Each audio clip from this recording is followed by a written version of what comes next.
Hey folks, today I want to show you a few simple tricks that keep your vertical videos looking crisp, sharp, and not like they got nuked by platform compression. I used to spend ages dialing export settings in my editing software to squeeze the best quality out of my 4K footage. But I'll walk you through that complex workflow. If you are editing vertically in your software, first make sure your timeline is set to a portrait HD resolution, so the framing behaves predictably. Next, center your subject, nudge the crop if needed, and lock that composition down so you're working in the exact space the platforms will display.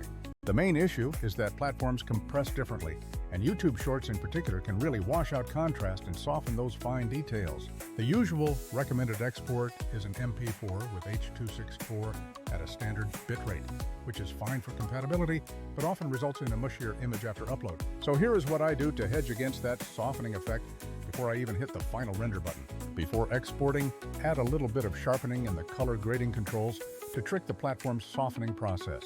I switch to the timeline node I want to affect and gently reduce the blur radius, keeping the effect quite subtle. You will notice hair detail, fabric weave, and beard texture pop back into focus right on your end. It looks slightly over-sharpened on your computer, but after the platforms apply their own softening, the image lands in a much nicer, crisp place. For exports, I render two versions, the baseline H.264 MP4 and my preferred higher quality QuickTime H.265 10-bit variant.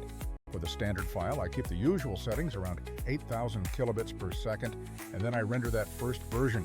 For my preferred file, I choose QuickTime with HEVC, bump the bitrate up to 12,000 kilobits, and select a maintain profile for that 10-bit color depth. This gives the platforms more color and detail information to process, which seriously helps preserve skin tones and highlights that might otherwise evaporate. When I compare them side by side, the standard MP4 already looks softer and more washed out compared to the H.265 file. The QuickTime H.265 version keeps so much more texture, allowing you to clearly see fine details even after upload.